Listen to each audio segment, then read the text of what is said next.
fidèles téléspectateurs, avec Monsieur le maire Étienne Kona, dans la première partie, il s'agissait de parcourir son histoire et son histoire également avec la population de Dahomey dans la première partie. En cette nouvelle partie, nous allons aborder son analyse, sa vision de ce que le PDCI est dans ce conglomérat de partis pour la présidentielle dans 4 mois. Monsieur le maire, le PDCI est dans un grand ensemble de partis qui se bousculent pour la présidentielle. Mais on peut dire ici que le PDCI est dans une grande inconnue, puisque son leader actuel est comme forclos, au moins au moment où nous parlions, pour la présidentielle. Comment vous vivez cette grande inconnue? Quelle est votre analyse?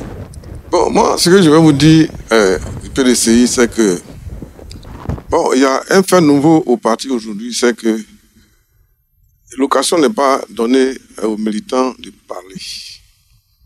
Dans un parti politique, la meilleure tribune pour les cadres de se parler, c'est dans les bureaux politiques, beaucoup des bureaux politiques. Depuis 2 ans que cette nouvelle équipe est à la tête du parti, il n'y a pas de bureau politique. Même les derniers bureaux politiques qu'il y a eu, nous, on n'a pas été informés. Moi, je suis membre du bureau politique, je suis à jour de mes cotisations, je n'ai pas été invité. Et c'est des bureaux politiques qui ont été organisés spécialement pour poser des actes précis. Or, le bureau politique, la vie du parti est normalement animée par les bureaux politiques. C'est la meilleure tribune. En tout cas, c'est ce que nous, on a l'habitude de faire jusque-là. Ça, c'est un fait nouveau, il n'y a plus ça. Et donc, nous sommes inquiets, puisque nous aimons notre parti. Donc, comme je l'ai dit, tous les cadres qui émettent des petites inquiétudes comme moi, ils sont insultés. On reçoit des tombereaux d'injures. Bon, alors, donc, nous, quelle proposition on peut faire? Mais quand vous me posez la question, moi, je pense qu'au niveau où nous sommes, il faut que le premier responsable du parti désigné, qui est là en ce moment, ou du moins la direction du parti actuel, qui sont nos frères, ce ne sont pas les ennemis, ils acceptent d'organiser un bureau politique élargi au cadre, parce que le PDCI foisonne de haut cadre. Hein. Moi, j'ai reçu un groupe ici le week-end dernier, des chefs d'entreprise, vraiment tout ce que vous pouvez imaginer comme cadre. Mais on était là pour pleurer ensemble. Et aussi, quand ils disent quelque chose, on les insulte aussi, mais je ne suis même pas le seul. Vous comprenez? Donc aujourd'hui, la première des choses, il faut que, ils demandent à ceux qu'ils ont mis sur les réseaux pour insulter les cadres là d'arrêter ce travail. Deuxièmement, qu'ils organisent un bureau politique élargi vraiment au cadre pour que nous lavions notre linge sale en famille. En tout cas, ce qui ne va pas aujourd'hui, qu'on le règle. Ce jour-là, on peut dire ce qu'on veut, on peut faire ce qu'on veut, mais à partir de ce jour-là, qu'on prenne la décision de prendre notre parti en main. Parce que moi, ce que je constate, comme, bon, peut-être on nous insulte parce que nous pensons qu'on n'a pas la lecture politique, mais moi, ce que j'observe, c'est que la plupart des jeunes cadres du PDCI, ils vont s'inscrire dans des nouveaux partis politiques. Nous, on les voit. Ils sont nombreux.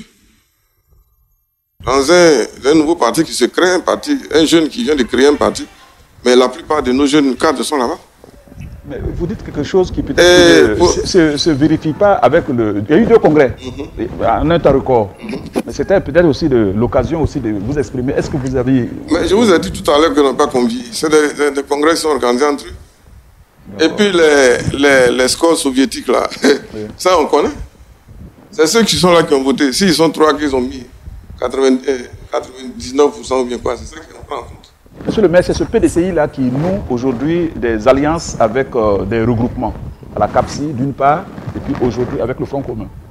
Alors, quelle est votre lecture de la situation? Moi, je ne m'intéresse pas à ça parce que avant d'aller à une danse, il faut se laver, se rendre propre, bien s'habiller, il faut s'habiller avant de partir. Il faut aller, pour aller signer comment on appelle ça? Ces alliances, il faut exister d'abord. Mais quand vous voyez que, normalement, quand à la tête d'un parti politique, c'est le groupe de cadres qui est là, qui dirige le parti, c'est une émanation d'un grand nombre.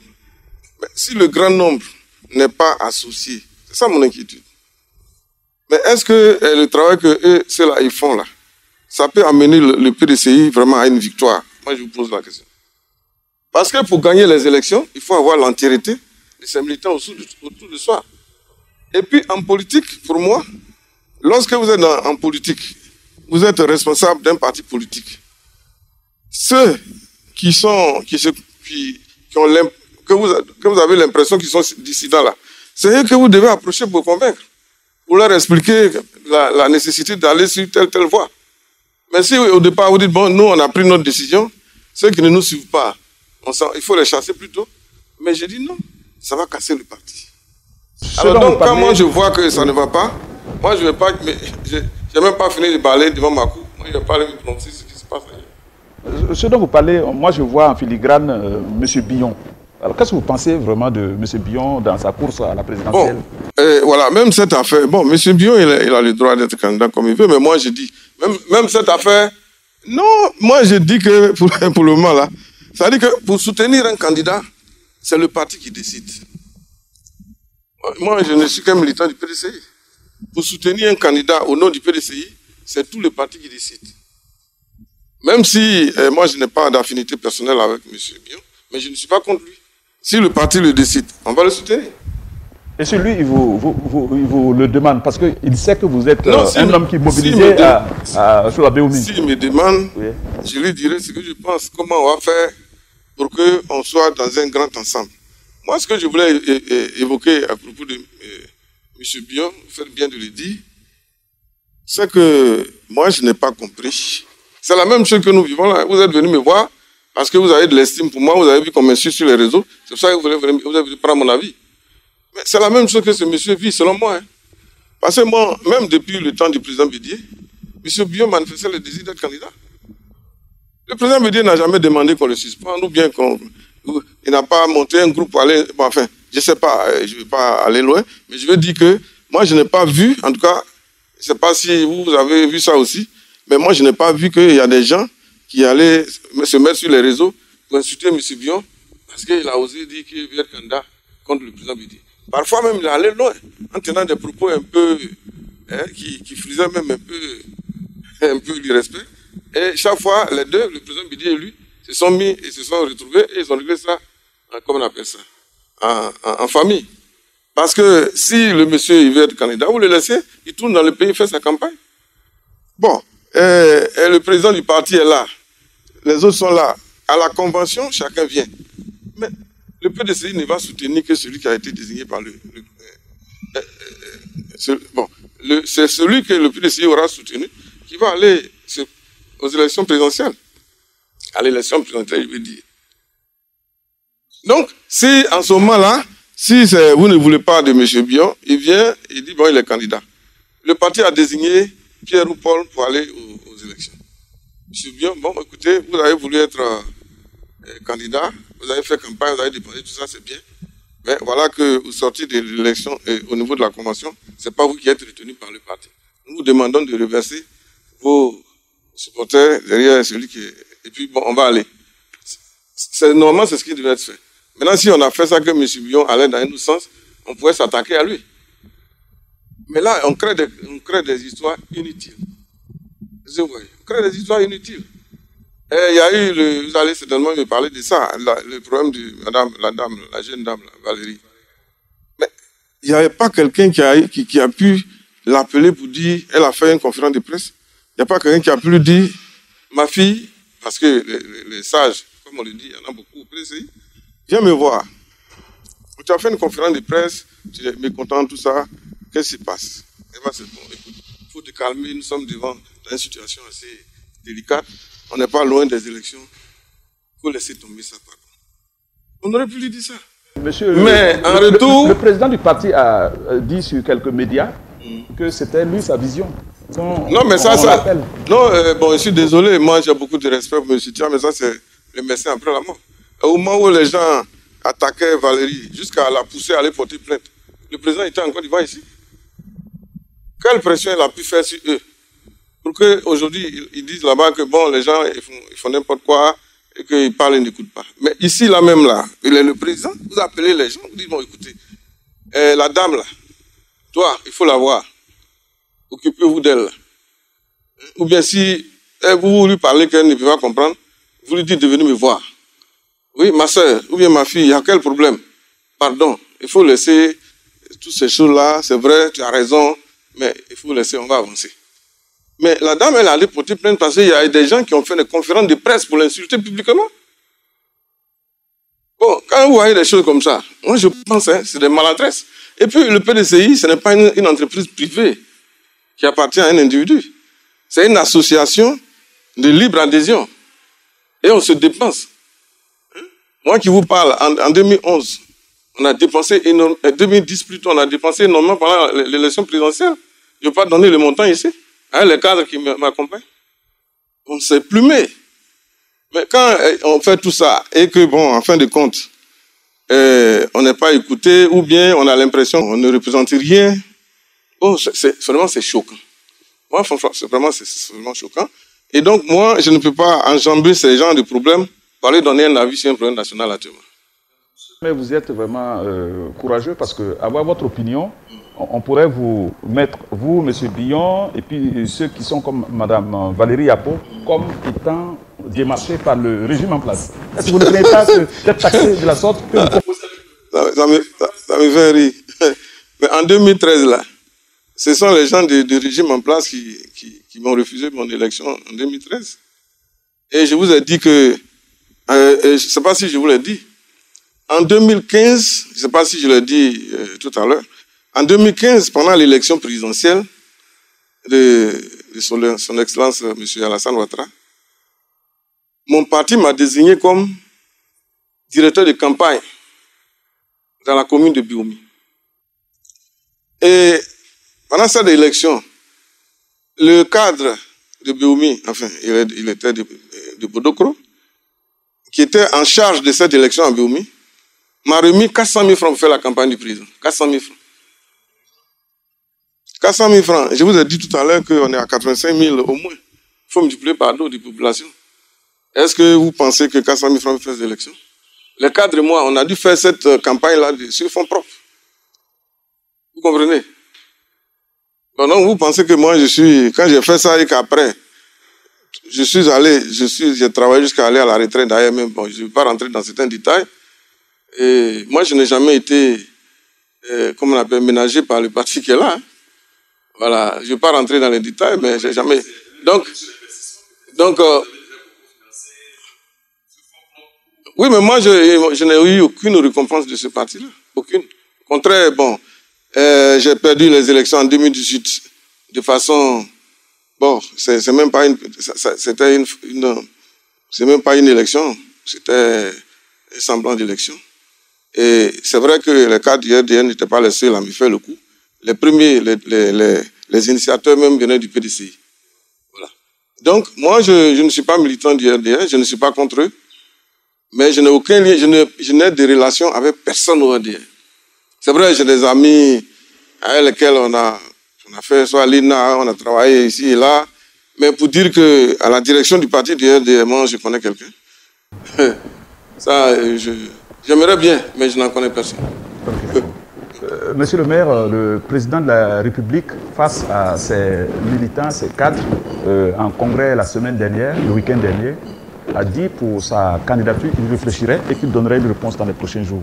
Comment vous percevez sa manière de répondre à ses cadres et ses militants? Non, mais il s'est adressé à ses militants. C'est un recul, comme a dit quelqu'un? Un recul, bon, je ne sais pas. Bon, enfin, la politique, c'est un attelage de stratégie et tout. Bon, il sait pourquoi il a dit ça à ses militants. Bon, moi, franchement, je n'ai rien à dire là-dessus. D'accord. Le parrainage, c'est sous peu. Les élections dans 4 mois. Vous y croyez? Vous avez des indices pour y croire? Y croire pour le PDCI ou bien pour la nation? Ouf, bon. Parce qu'il y a trop du président Laurent Gbagbo, il y a le Front commun signé par le président Thiam et le président Gbagbo, il y a la CAPSI de Mme Simone. Alors avec ce fourmillement, vous y croyez?